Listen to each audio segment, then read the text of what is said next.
다 같이 한번 읽겠습니다. 1절로 5절 말씀 천천히 시작. 비판을 받지 아니하려거든 비판하지 말라.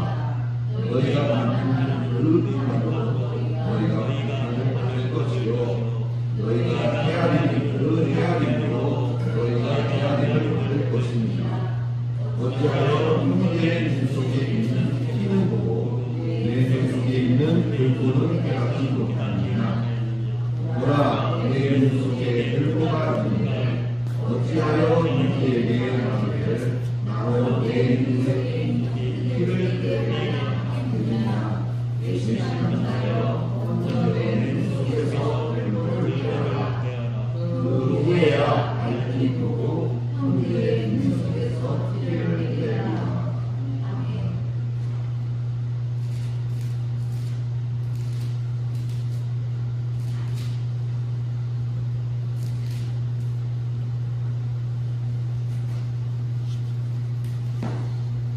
오늘은 이런 얘기로 좀 시작을 해볼까요?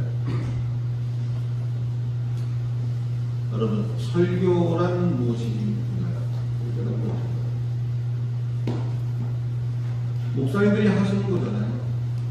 맞죠? 말로 가르치는 것입니다. 말로 가르치는 것은 설교. 한문도 그렇게 말해요. 말로 뭘 가르치는 거죠? 제가 여러분보다 훌륭해서 훌륭한 인격을 가르치는 건가요? 설교자가 청중보다 많이 배워서 그 학식을 가르치는 건가요? 굳이 말을 하자면 성경을 중심으로 서로의 믿음이 자라날 수 있도록 돕는 역할을 하는 것이 설교다.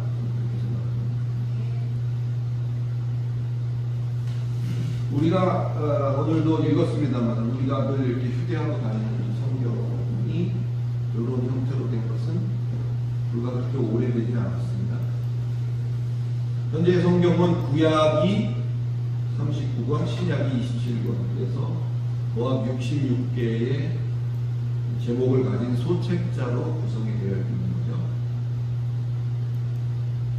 훨씬 더 많은 분량의 책자들이 있었어요. 전승에서 내려온 것도 있었고 보관되어 있는 것도 있고 그 중에 일부분이 없는 것들도 있고 그런 상태에서 이거를 우리가 정경으로 삼고 성경에 포함을 시키자. 또 어떤 사람은 이거를 좀 넣었으면 좋겠다. 어떤 사람들은 이거를 좀 했으면 좋겠다. 이래서 이것들이 최종적으로 현재 66권이라는 것으로 이렇게 이제 협의가 되어져서 그것을 우리가 아직까지는 정경이다 이렇게 인정을 하고 있는 상태죠. 구약이라는 것은 하나님의 선지자들에게 하나님이 하신 약속들을 기록하도록 하셔서 적은 것들이 중심되는 것이고요. 신약이라는 것은 메시아로 오신 성자 하나님, 다른 말로 예수, 그 이후에 그 제자 사도들이 그 복음을 펼치던 지역에 보내서 그곳에 있는 사람들의 믿음을 독려하던 편지들이 중심이 되어져 있는 것이 신약인 것이죠. 그걸 이제 한 군데 모아서 집대성해 놓은 것을 통틀어서 이제 성경이다 이렇게 부른다라는 말씀입니다. 요거를 요즘 말로 좀 해보면요, 요즘 식으로 말해보자면 꽤 재밌는 얘기들이 될 수가 있어요.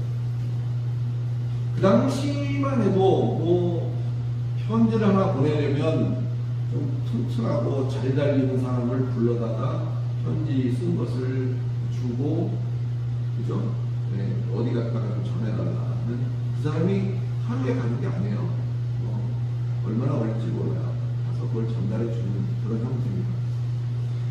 뭐 파발마라고 해서 우리나라에서도 옛날에 봉화도 썼지만 전령을 보내서 말을 태워 그래서 교육을 하고 했던 그런 것들을 한번 생각해 보셔도 될 것 같아요.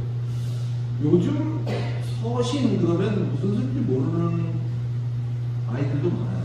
서신이란 말이 뭐야? 편지 이런 거 잘 안 하잖아요. 손편지가 얼마나 귀한지 몰라요.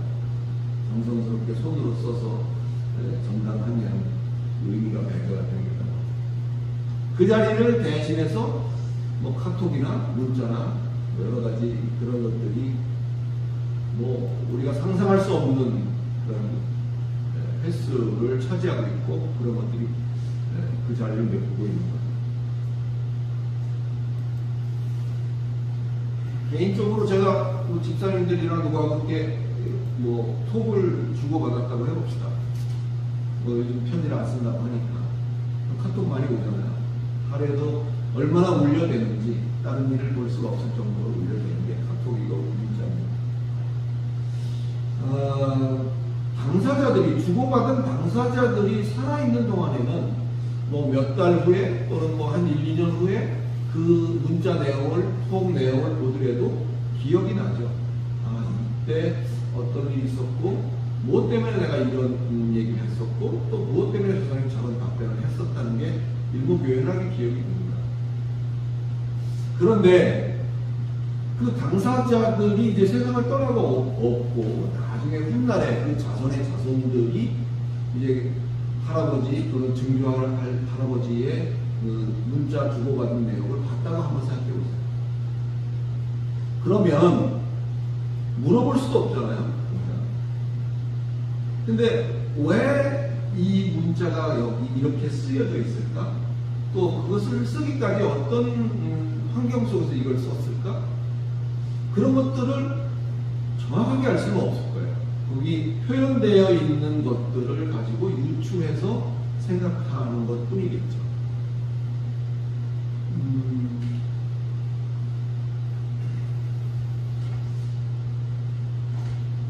이 얘기를 하는 이유는 특별히 이제 뭐 신약의 서신서 같은 것들이 뭐 갈라디아서, 뭐 고린도, 전서, 후서 그들에게 보낸 거거든요.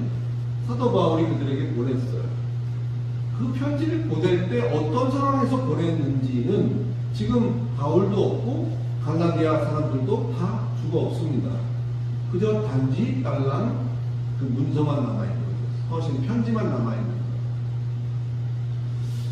그것이 어떤 환경에서 어떤 상황에서 왜 이것이 쓰여졌고 그런 이야기들이 오고 가고 주고받았는지 하는 내용은 사실상 거기에 적혀 있는 것 이외에는 알 길이 없는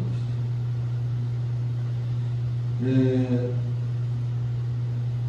그래서 이 성경 신학자나 설교자들이 필요한 거예요.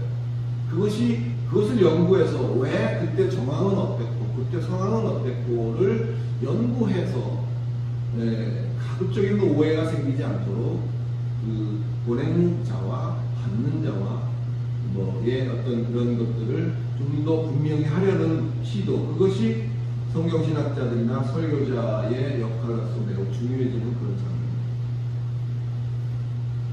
서두가 많이 들어졌습니다만은 비근한 이 성경을 우리가 다루고 성경을 떠나서는 우리가 믿음 생활도 할 수가 없는 어떤 측면에서 그렇습니다.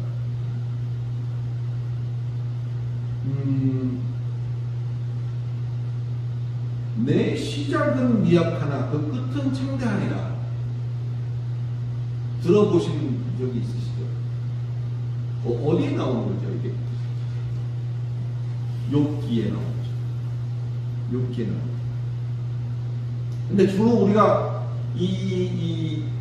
어떤 상황에서 주로 이 성구들을 쓰게 되죠?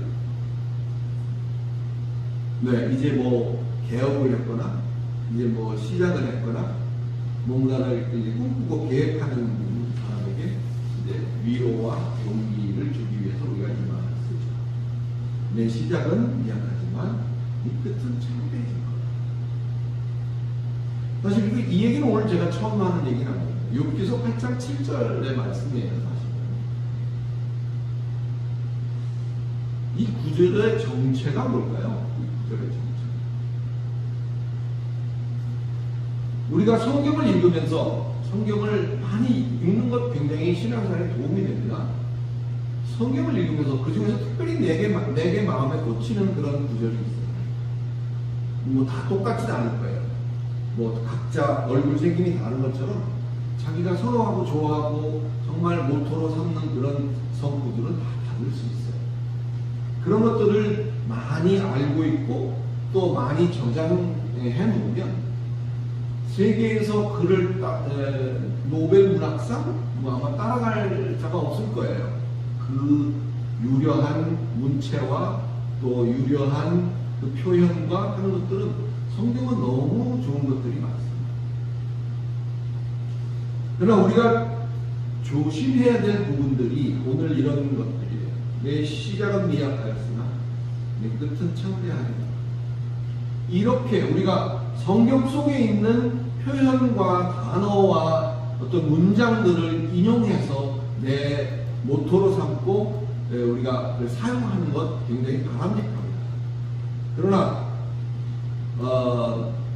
그 의미 전달로서는 그 역할은 충분해요. 내 시작은 미약하였으나 끝은 창대하다. 우리가 말하고자 하는 뜻은 그 안에 있잖아요. 그런데 조심해야 될 것은 그것을 그렇게 하고 뭐 성구사나 이런 그 판매점에서 파는 걸 보면 그렇게 쓰고 그 옆에 뭐라고 썼죠? 욥기 8장 7절 이렇게 써 있습니다. 문구를 사용하든지 아니면 그 성구의 출처를 거기다가 표현을 한다면 그 의미가 달라지는 경우가 있다. 우리는 이제 막 시작하고 꿈을 품고 뭔가를 향해서 가려는 사람에게 용기를 주기 위해서 이 표현을 하는 거잖아요. 내 시작은 지금 미약하지만 앞으로 너는 정말 뭔가가 될 거야. 그런 뜻에서 우리는 이 말을 하고 싶은 건데 거기에 욥기 8장 7절이라는 말씀을 얹어버리면 그것은 우리가 원하는 것과 180도의 다른 의미가 되어버립니다. 이 말이 쓰인 것은 욥이 사단이 어느 날은 하나님 앞에 와서 이야기를 하죠. 하나님이 허락을 하십니다. 욥은 그런 사람이 아니에요. 네가 테스트 해보려면 해봐. 네 마음대로 한번 해봐. 라고 사단에게 그 테스트 권한을 넘겨줬죠. 그리고서 사단이 이제 욥을 건드리기 시작합니다. 뭐 그 모든 과정을 다 말하고 싶진 않고요. 다 아시는 내용입니다. 그러면서 이제 그 친구들도 위로한답시고 그에게 방문을 했고 아주 절친들이었겠죠.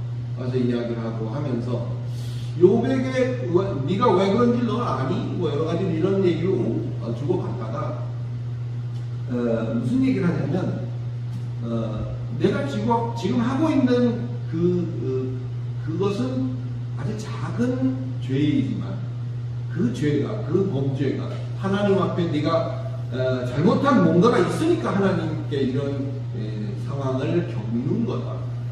네가 지금 시작은 이렇게 별거 아닌 거지만 이제 그 끝은 어마어마한 결과로 네가 하나님에게 어떤 일을 당하게 될 거야 하는 어떤 그런 취지의 내용이 이 8장 7절의 내용이거든요. 그러니까 8장 7절을 빼고 그 말을 하는 것에 대해서는 굉장히 바람직하지만 그 출처를 밝힐 바에는 그 출처가 어떤 용도로 사용되어졌고 왜 그런 얘기가 나오기 시작했는지를 정확하게 알고 얘기를 해야 됩니다. 그래서 아무 생각 없이 2, 3만 원 주고 사서 액자로 선물을 한 그 선물이 내 시작은 미약하였으나 내 끝은 창대하리라 욥기서 8장 7절 이렇게 쓴 것을 선물했다면 그것은 복이 아니라 그것은 저주와 같다. 이해하십니까?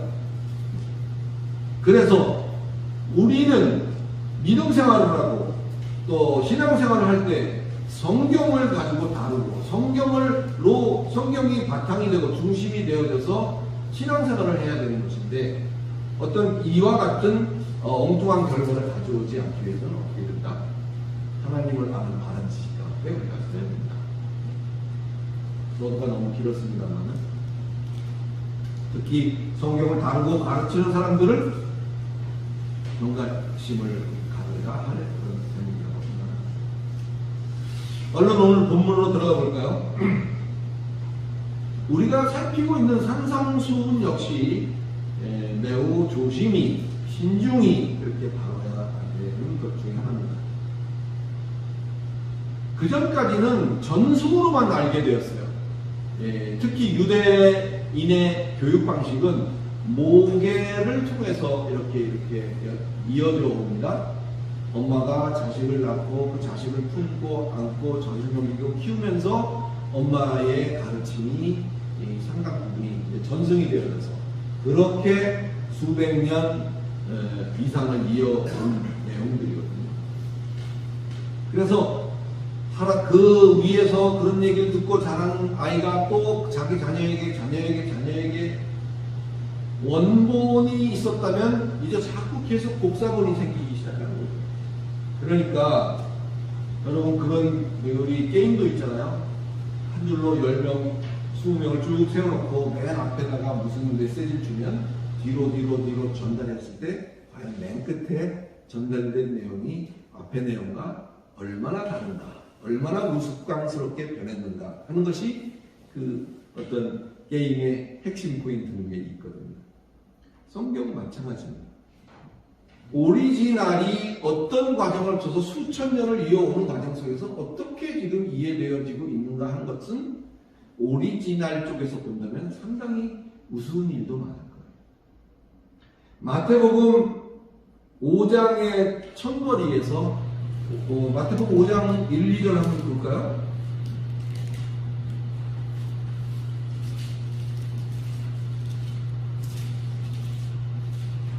제가 빨리 읽어보겠습니다. 예수께서 무리를 보시고 산에 올라가 앉으시니 제자들이 나옵니다. 2절 입을 열어 가라사대 이르시되 이게 이제 개역 개정이고 또 좀 그렇습니다. 복음의 장본인이라고 할 수 있는 예수께서 산에 오르셔서 그들을 따라온 제자들에게 입을 열어 가르쳐 가라사대. 복음의 장본인이 지금까지는 어머니 뭐 얼마나 올라가야 될지 모르지만 그 어머니들에 의해서 전승되어 내려왔던 그 이야기들이 이제는 당사자요 장본인인 예수께서 그 제자들을 모아놓고 드디어 입을 열어 그들에게 가르쳐 가라사대. 왜 굳이 여기에 말을 하려면 입을 여는 거 아니에요, 그죠? 근데 입을 열었다고 굳이 여기다가 적은 이유가 뭘까? 입을 열어서 그걸 가르치는 거예요. 전승으로만 알았던 내용들이 이제는 그 입을 통해서 확인이 되어집니다. 그것이 우리가 지금 살피고 있는 산상수훈 자체가 획기적인 거예요. 새로운 것입니다. 지금까지 알아왔던 율법과 그들의 어떤 그 전통과 전례의 상당 부분 센세이션한 내용들이 산상수훈에 있는 거예요. 그 내용을 보잘것없는 제가 성경을 근거로 이제 우리 같이 한번 살펴보고 있는 과정입니다. 자, 오늘 이제 5장, 6장을 지나서 7장에 이제 접어들었어요. 드디어. 오늘 본문이 하고 있는 얘기는 비판에 대해서 언급을 하고 있죠. 그렇죠? 비판에 대해서. 일반적으로 우리가 인격이 훌륭하다고 할 때에 그 여러 가지 덕목 중에서 함부로 상대방을 비판하지 않는다는 것도 상당한 덕목으로 들어가죠. 그 사람이 인격이 훌륭하다고 생각하는 지표입니다. 상대적으로 그렇지 않은 비판을 많이 하는 사람은 어떨까요? 그 사람에 비해서 좀 저평가되겠죠. 말이 많고 좀 긍정적이지 못한 부정적인 시각을 가진 사람으로 인식이 될 수 있고 저평가되기도 하고 또 그로 말미암아 여러 가지 불이익도 겪을 수 있는 상황이 될 수 있다는 것을 우리가 알 수 있습니다. 그러다 보니까 비판이라는 것 자체가 또 본문이 말하고 있는 헤아림이라는 자체가 나쁜 것 같아 보이잖아요. 하지만 오늘 본문을 자세히 보시면 결코 그런 말이 아니라는 것을 알 수가 있습니다. 비판을 받지 아니하려거든 비판하지 말라. 비판은 나쁜 것이니 그러면 안 된다라고 써있지 않고 2절에 보니까 너희가 비판하는 그 비판으로 너희가 비판을 받을 것이요 너희가 헤아리는 그 헤아림으로 너희가 헤아림을 받을 것이다 있어요. 이 얘기는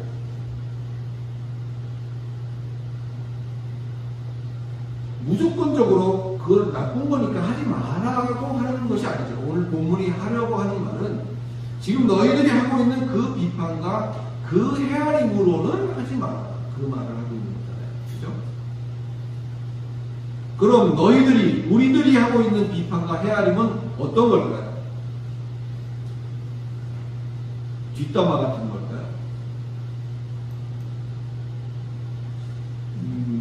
그런 잘못된 척도로 남을 잰다면 너희도 바르지 않은 잣대로 평가를 받게 될 것이다.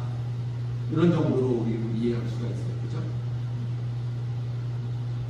남만 이러쿵저러쿵 할 게 아니라 자신을 보라는 것으로서 이것은 우리에게 교훈의 효과가 상당히 큽니다. 이렇게만 되어도, 그러니까 어떤 공정한 잣대를 가지고 할 수만 있어도 사실은 상당한 수준에 있는 거예요. 그것도 쉬운 건 아닙니다. 하지만 오늘 아까 우리가 본 것처럼 그가 입을 열어 가라사대 그가 입을 열어서 가르치려 했던 것도 그 정도 수준의 것을 얘기하려고 하는 것이었을까 하는 거죠. 비판이라는 단어는요, 죄송합니다만 원어로는 크리노라고 해요. 크리노. 이 크리노라는 말이 영어에 영향을 미쳐서 크리티칼, 영어의 크리티칼 하는 이런 말이 그 크리노에서부터 온 말이에요. 크리티칼, 이거는 비판적이다라는 말인데 이 비판이라는 크리노를 더 정확하게 그 의미를 전달해 드리고 싶은데 그건 뭐냐면요, 여러분 콩 아시죠? 콩. 이 1년 농사 끝나면 콩을 다 털어서 콩 자루에 담아서 이제 수확을 합니다. 그리고는 어떻게 하죠? 콩을 멍석 같은 데다 쫙 뿌리고 나서 불순물을 골라내잖아요. 콩만 따로 이렇게 모으고 함께 들어가 있는 돌멩이나 모래나 지푸라기나 이런 것들을 다 걸러내는 거예요. 분리하는 거죠. 영어로는 separate라고 합니다. separate. 분리하는 거예요. 그러니까 크리노라고 말하는 이 비판의 원래적인 의미는 콩에서 돌멩이를 골라내듯이, 콩에서 돌멩이를 분리해내듯이 그렇게 분리하는 작업을 하는 것이 이 크리노라는 말의 의미예요. 헤아림이란 말은 뭘까요? 헤아림이란 말은 조금 비슷한 측면이 있어요. 메트로라고 합니다. 메트로라고 하는데, 메트로는 영어의 measure입니다. measure는 잰다는 거예요. 자로 재기도 하고 뒷박으로 재기도 하고, 재는 방법은 여러 가지가 있잖아요. 그래서 길이를 재기도 하고 부피를 재기도 하고 여러 가지 잽니다. 받을만한지, 충분한지, 사귈만한지 상대방을 재보는 게 헤아림입니다. 이거를 메트로라고 해요. 그래서 더 이제 정확하게 얘기를 하자면, 비판을 받지 아니하려거든, 크리노를 받지 아니하려거든 크리노 하지 마. 또 헤아림을 매트로 받지 않으려는 사람은 너희 스스로도 매트로 하지 마라. 더 어려워졌나요? 고르다, 분리하다, 골라낸다, 비판, 헤아림, 재본다. 헤아림이라는 것이 재본다. 그런 의미가 있죠. 골라내고 재는 거. 한번 생각해보세요. 골라내는 거, 재보고 평가하는 거잖아요. 이 두 단어가 의미하는 공통점이 혹시 생각이 되시나요?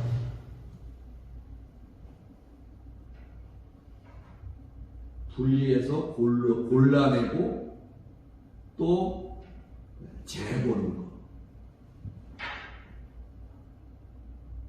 이것이 판단하다거든요. 저지라고 합니다. 영어로는. 두 단어가 가지고 있는 공통점이 판단하는 거예요. 심판하는 거예요. 하나 더 나아가면 이제 어떤 다리가 될까요? 이 크리노와 메트로 하면 떠오르는 것은 하나님입니다. 크리노와 메트로의 권한을 가지고 계신 분은 하나님입니다. 이 성경에서 예수께서 지금 입을 열어 이런 것들을 하지 말라고 말리는 이유, 크리노 하지 말고 메트로 하지 말라고 말리는 이유는 그것이 바로 하나님의 권한이고 하나님의 영역이기 때문이라는 사실을 깨달으셨기를 축원합니다. 하나님은 근데 그걸 누가 하고 있다?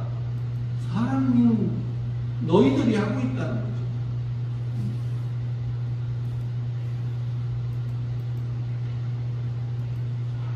사람을 대하고 사람을 만나고 하는 관계성 속에서 콩 고르듯이 하지 말라는 거예요.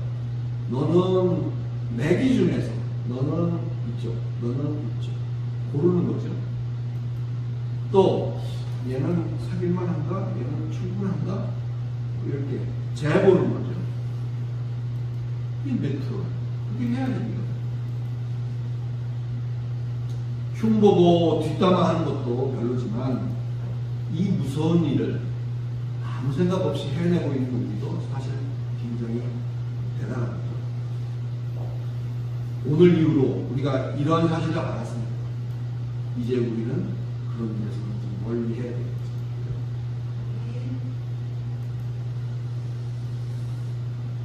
3절 이후에 나오는 뭐 티와 들보에 대한 얘기는 뭐 그다지 어려울 게 없습니다. 그냥 우리가 읽어보고 느끼는 대로 생각을 하시면 불편한 건 없을 것 같아요. 티라는 건 작은 거고 들보는 크다. 당연하죠? 근데 이 둘은 똑같은 거예요. 똑같은 것에서 아주 작게 떨어져 나간 조각이 티인 거고 그 오리지널 덩어리가 들보인 거예요. 그러니까 티는 지푸라기고 들보는 나무다 이렇게 생각하지 마시고 티는 그 들보의 아주 일부분 작은 거 그거를 티라고 표현한 것이고 그 오리지널 덩어리를 들보라고 했다 이렇게 이해하시면 좋을 것 같아요. 뭐 그러니까 이런 얘기 되죠.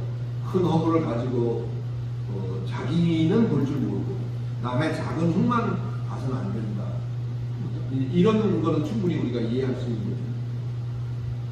한 가지 첨언을 하자면 그 이해에 돕기 위해서 첨언을 하자면 들보라는 말을 좀 유심히 볼 필요가 있어요. 들보라는 말이 이 들보라는 말 뜻 속에도 그런 한자 뜻 속에도 그게 들어 있습니다만 헬라어는 이걸 도코스라고 하는데 뭔가를 받들고 있는 것, 지탱하고 있는 것 그런 의미가 여기 내포되어 있어요. 도코스라는 말 속에 들보라는 한자 속에도 그런 말이 포함되어 있습니다.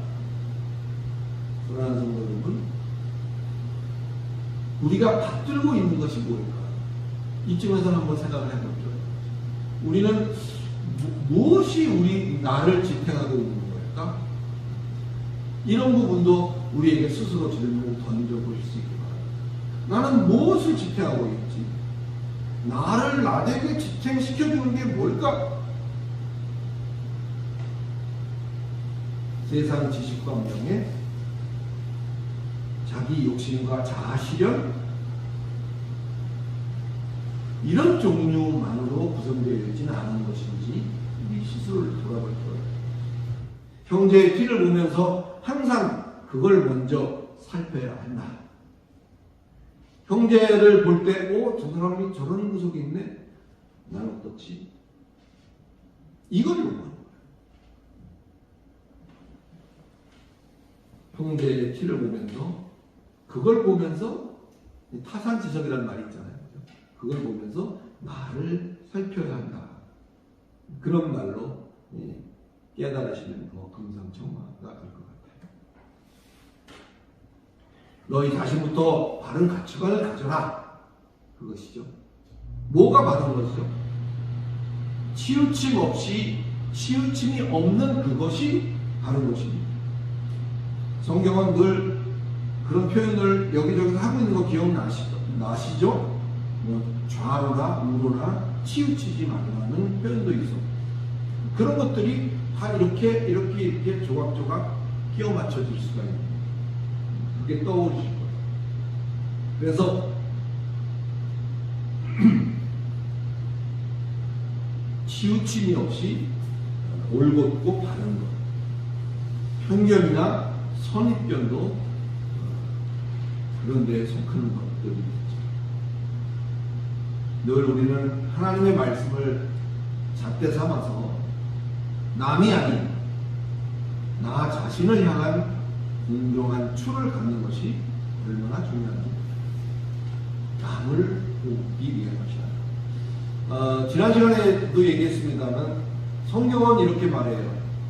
눈은 마음의 창이다가 아니고, 성경은 뭐라고 써있냐면 눈은 마음의 램프다, 등불이다, 이렇게 말합니다. 눈은 내 속을 비추는 램프라는 거예요. 결국은 어떤 관을 가지고, 어떤 가치관을 가지고 나를 살피느냐에 따라서 상당한 것들이 발견되어질 수도 있고 볼 수도 있는 거겠죠. 그런 성도 여러분, 바르지 못한 가치관을 척결하고 하나님을 아는 바른 지식과 하나님의 가치 기준을 마음에 담아서 나를 온전하게 하며 남에게도 바른 것을 언제나 제시할 수 있는 참된 안내자요 도우미 역할을 우리 모두가 잘 감당해 가시기